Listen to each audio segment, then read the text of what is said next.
trample. RR1. Oh, interesting. Love it.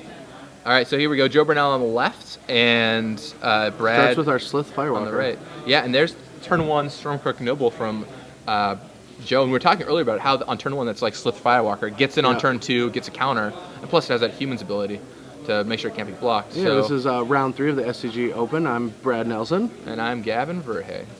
The Brad Nelson. Yeah, you gotta capitalize it. And there's a Shrine. Oh, that is a good start for Joe. Yeah, turn 1 Noble, turn 2 Shrine, and that's just and Brad doesn't even have any play. No Seer of the Suns. And does Brad have Seer? No, he doesn't. I'm really surprised there aren't more Spheres in these Solar Flare lists. Yeah, I think they're really, really good. I would for sure be doing that if I could. And how many lands does he run? He runs 12. Better be 26. And he's playing on Ghost Quarter. That's so greedy.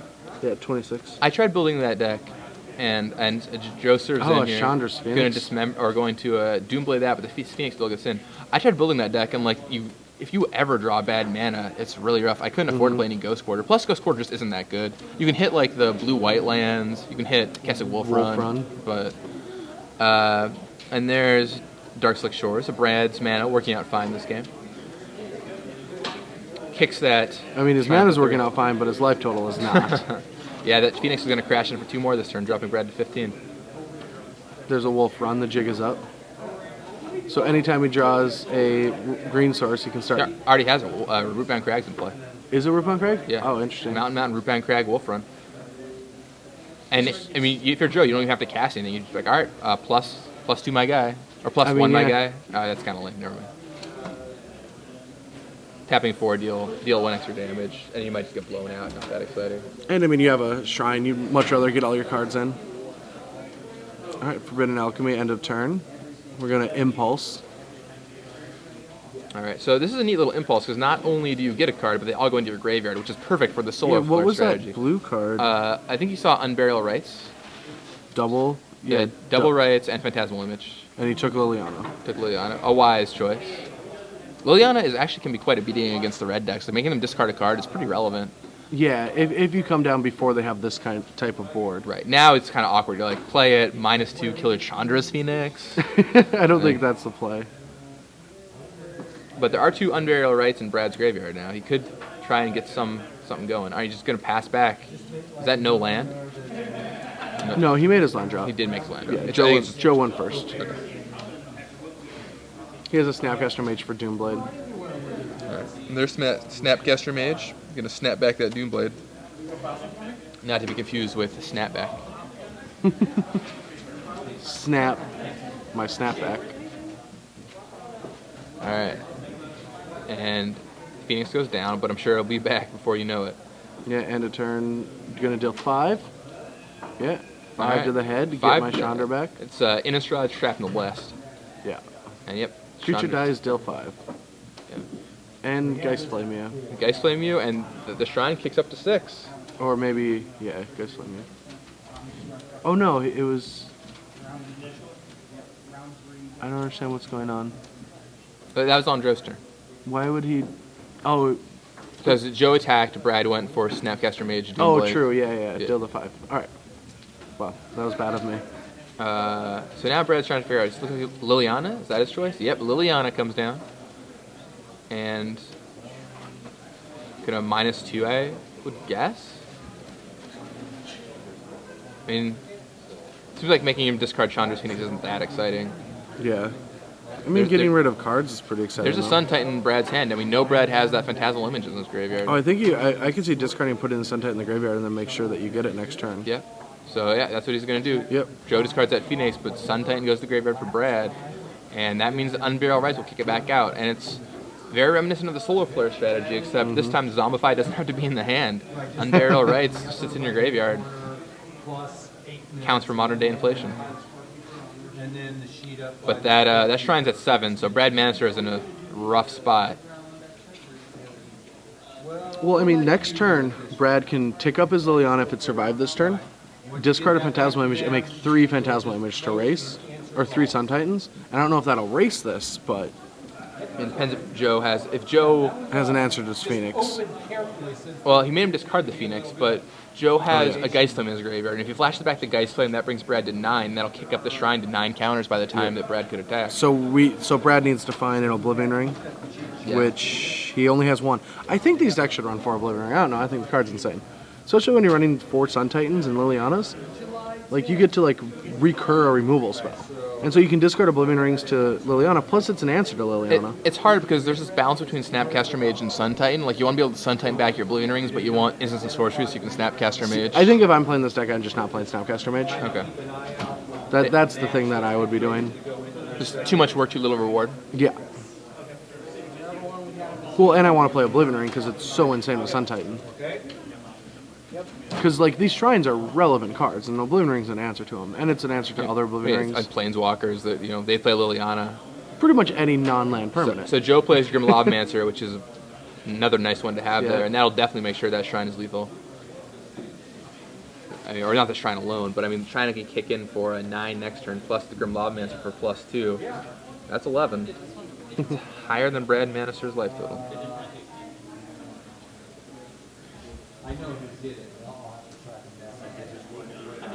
See if Brad finds a play.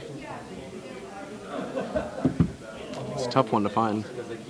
I mean, you get hard to around. find something that isn't there. Yeah. I mean, so I think Brad is probably going to.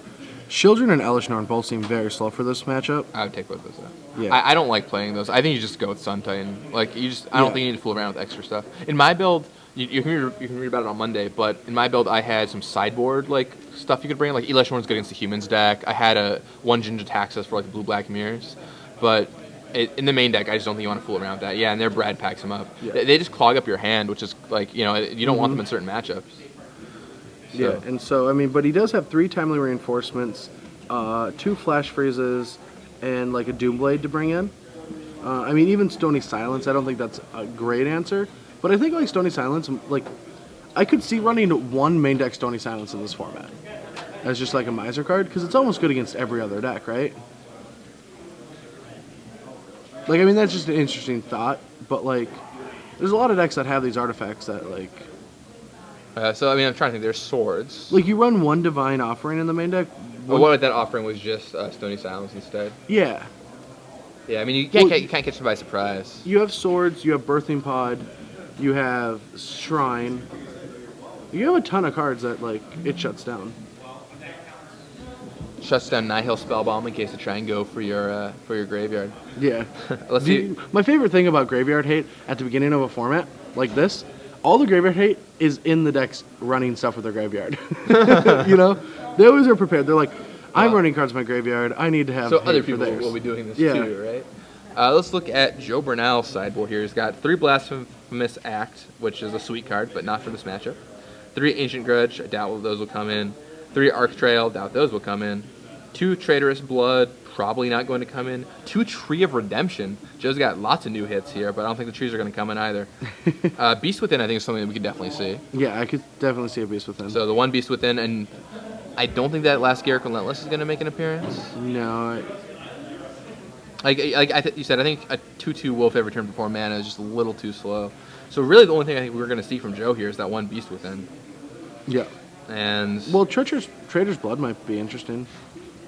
I mean, if your opponent plays a Sun Titan and recurs Phantasmal Image, I don't know, doesn't seem that You guys playing the image and you Sun Titan kill him? Sure, in this world. In this world? In this world. Brad Nelson Players of the Year world.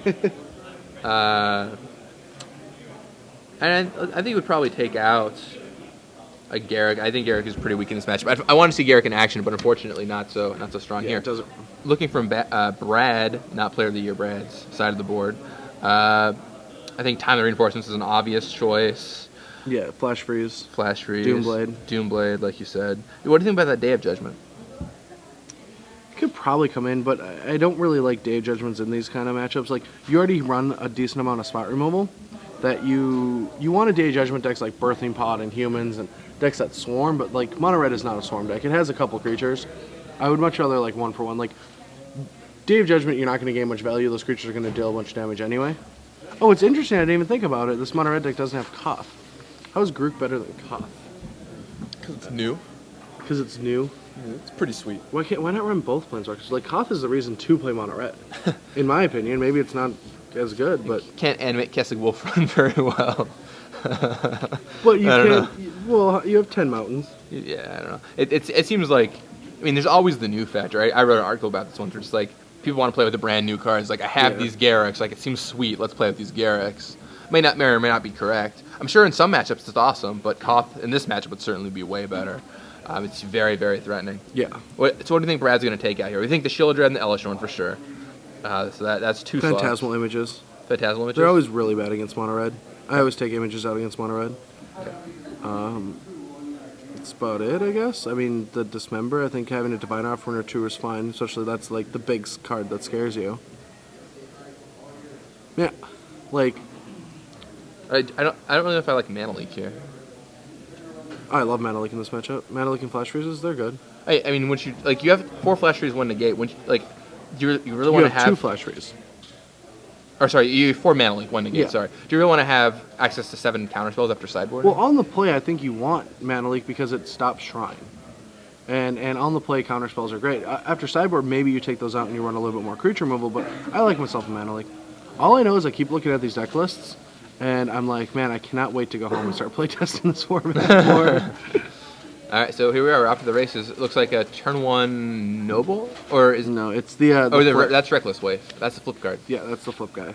And if that guy flips, he becomes a 3/2. So he's Wild in the Coddle if he flips, Yeah, or kind of. yeah, sure. Wild. He deals Wild in the Coddle stats. Oh, and he flips. All right, so we have a 3/2 in play. Burly. I mean, it's going to get blocked by Snapcaster if Joe doesn't have any removal. Yeah, the 2 toughness versus 3 toughness definitely makes a difference. I'm curious if that's what you're going to do. Why wouldn't you just play the Snapcaster Mage during your turn and not let the card flip? Because then, even if he sends it in, you still make the trade, but like a shock isn't going to you lose less life if that's the play you're going to make. It's kind of like a weird like use a removal spell on your turn. Like, sure, he's not going to know it's coming, but it's not going to change his decisions at all. Do you think he would not attack then with this wave? Why not? It's still going to be the same thing, right? Well, unless he draws a removal spell to kill it. But he'd still be able to kill it. Oh, you mean wait for a couple Yeah, turns? like wait a couple turns. Eventually it'll flip, then you can like removal spell his guy. I don't know. It seems interesting. All right, so Joe has another wave down, flipped over. Brad plays his 4th land, and there's timely reinforcements. So good. It wasn't really that timely, just was really good. Yeah. As usual, up to 23 life, 3 soldier tokens. Every mono player, when they see Timely Force, just sighs and goes, all right, more stuff to do. Well, first you do the Hero of Oxid Ridge check, and then it's like, man. If you have the hero, it's like, oh, yes, I got it. You can always tell when they have the hero, because they just get so excited.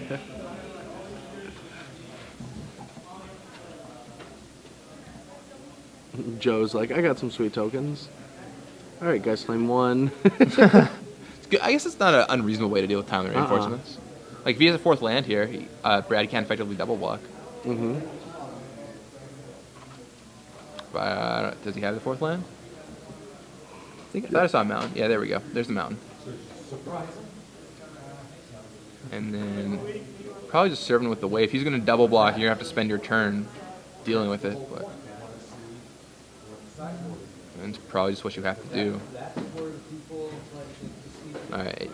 And, oh, he just taps 1. And he has another guy's flame, and then he's going to play another spell. Oh, there we go. Perfect. What did he just do? So he Geist Flame. Oh, and he gave it trample. Gave it trample. To deal 2 damage. That's pretty good. Yeah, that's pretty you don't interesting. if you play another spell, Werewolf would flip, so that's a little dangerous. Mm-hmm. But the Castle Wolf Run allows you to just, Yeah. I guess it's 2 mana, 3 mana, essentially 3 mana trample. Trample. Yeah, that's pretty sweet. Just a way to get in a couple extra points here and there. Get behind that. And down comes a mountain for Joe Bernal.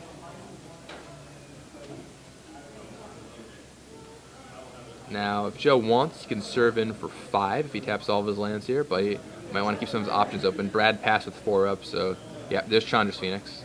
Dun dun dun. Brad's sitting there with what looks to be a Revoke Existence in his hand. Not 2 lands. Not so yeah, it's a exciting. Revoke and a Sun Titan. No, and Brad just takes the damage. Now, is Sunny going to come down this turn? I mean, Sunny has to come down. And this would be the time where that Traitorous Blood would be a really strong choice.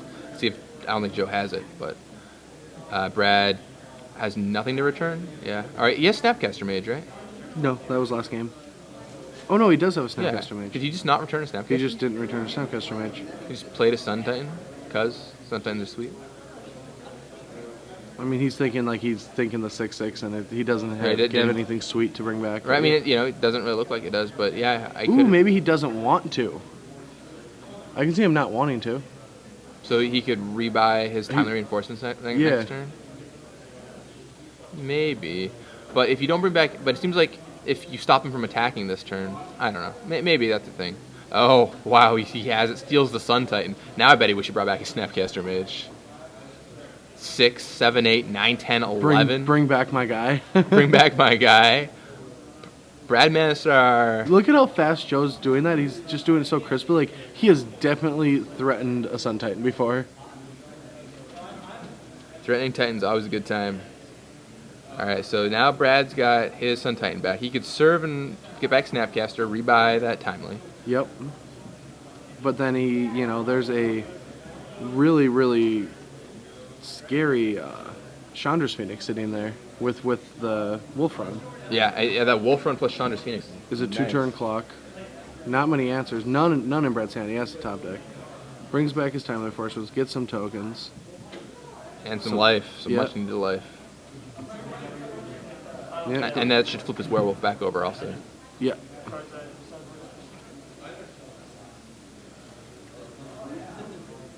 I like how everyone does it at EOT even though it's upkeep. But we all do it at EOT. That's what I saw at the pre-release. Everyone just does it at EOT. Well, that's when it makes sense, I guess. Which were the 2 spells played last turn? Timely and Snap. No, it was just Timely. Yeah, because Snapcaster Mage was brought back by Sun Titan. Yeah, it was just Timely. I think the judge is happening right now. Yeah, it shouldn't be flipped then. I mean, it seems like he played Snapcaster Mage, but no, just tanking. Yeah, it shouldn't be flipped. Unless did we miss them flashing back a Geist Flame or something? I don't think we did, right? No. We're informing them right now. Yeah, they're already doing it. Okay, yeah. All right, they got it. For a second, I was like, oh yeah, 2 spells. Then I was like, wait, one of those was not a spell. So I mean, it's easy to make that mistake, but. All right, so, I mean, Joe can just send for 6, and I mean, I guess he's scared. Obviously, he's scared that Brad actually has a removal spell. I mean, I think he's going to come to that conclusion. I mean, but how many lines do you have, Yeah, exactly. You don't have enough lines. Like, you just... I'm going to Ghost Quarter the Wolf Run. But he has 2. Whoa, wait. That just gives him an extra... Yeah, it gives him an extra mana, right? Yeah. All right, well, that resolves. Oh, I mean, then I guess he can Ghost Quarter it back next turn. I wouldn't have done it now, though, because this will just give him an extra mana on his Wolf Run. But Brad can bring back with the Sun Titan next turn, knocking away the other Wolf Run, which is certainly very valuable. But it will do an extra point to Brad because of the way he played it. The way it works is Joe's floating mana in response, where if Brad had done it in his end step, that would land already be tapped. So he's taking an extra damage. So he's going to take Presumably 7 instead of 6, if he Fire Breathe everything. Which I imagine he will. Especially after Brad does that. Like, you have to imagine he's like, oh, well, I have to deal with those Wolf Runs. Alright, yep, and... Yeah, swings for 7. And pump up that Phoenix. And to the skies. Just drop Brad down to 4 life.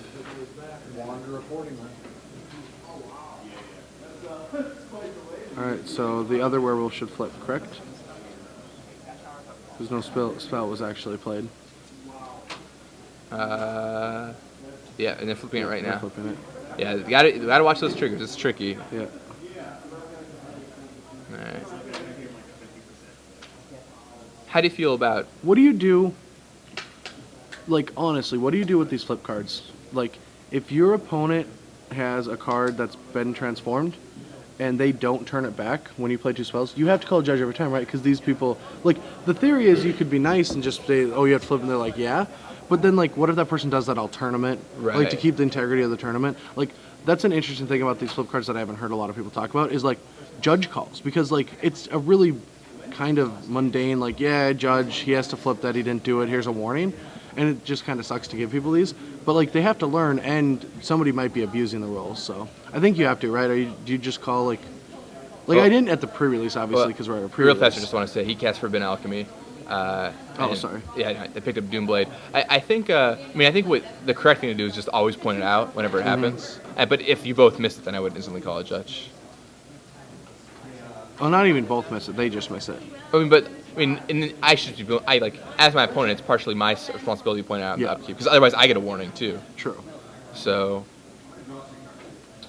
it's both players' responsibility to maintain the game state, and if your opponent has something going on that shouldn't, you have to call a judge. Alright. And puts those waves back into the graveyard after that exchange. Joe untaps. And Sun Titan is down, traded with the waves. Those Keswick Wolf Run is gone because it rebought the Ghost Quarter, killed off the Wolf Run. But Chandra's Phoenix still can serve over for 2, which will have Brad's life total. If Joe has a way to deal 2 points of damage, you could win them right here. Well, it's kind of scary because even a Doomblade on this Phoenix, but we have those Geist Flames on the side in the graveyard that just bring them back. And so we're in just a race situation Is that right a Snapcaster match? now. No, it was just a Doomblade from his hand. So Chandra Phoenix is going to go down. I don't know what's in Joe's hand, but I could really see the play just being like Geist Flame play the Phoenix to block the tokens.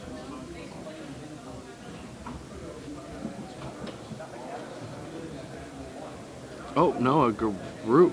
All right, we're going to see Grook, and the board has a bunch of creatures. Alright, well, do you just fight a... Oh, no. Alright. I was going to say, I don't think you fight here. No, you don't fight. You just make a guy.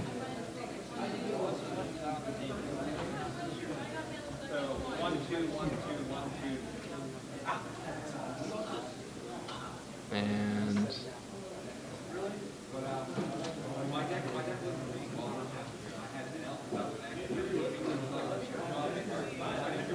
Let's see. Alright. Land comes down for Brad Manestar. And looks like Brad's hand is still just that only revoke existence, Yeah. not doing a whole lot.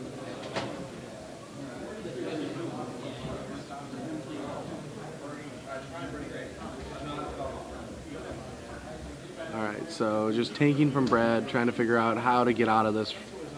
And I really don't know how you do. I mean, you don't just send everyone at... I guess you can't send everyone at Grook. He just takes it and sends for 2. Such a rough game. Let's see. Alright, so I think that's another Geist Flame for Joe Bernal. And down goes that Wolf Run.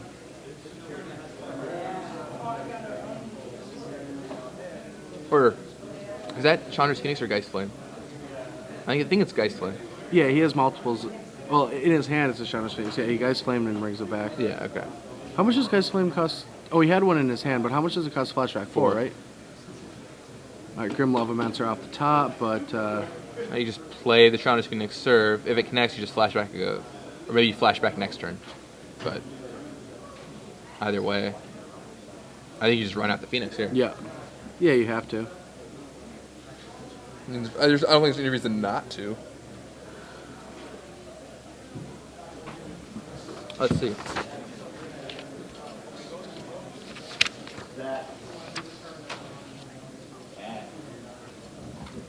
Now Joe's the one thinking. His graveyard has 2 Geist Flames? Is that correct? Yeah, he has 2 Geist Flames in his graveyard. Chandra's Phoenix in hand, plus a Grim Lavamancer. And there's the Phoenix. Yeah, this game's pretty much tied up. Brad just doesn't have the answers. 7. Flashback for Bernal. Tapping out the flashback for Bernal to me? What's he gonna hit? Is there a free spell that I'm missing? I'm looking. No, there isn't anything. Yeah. Okay, yeah, there's nothing there.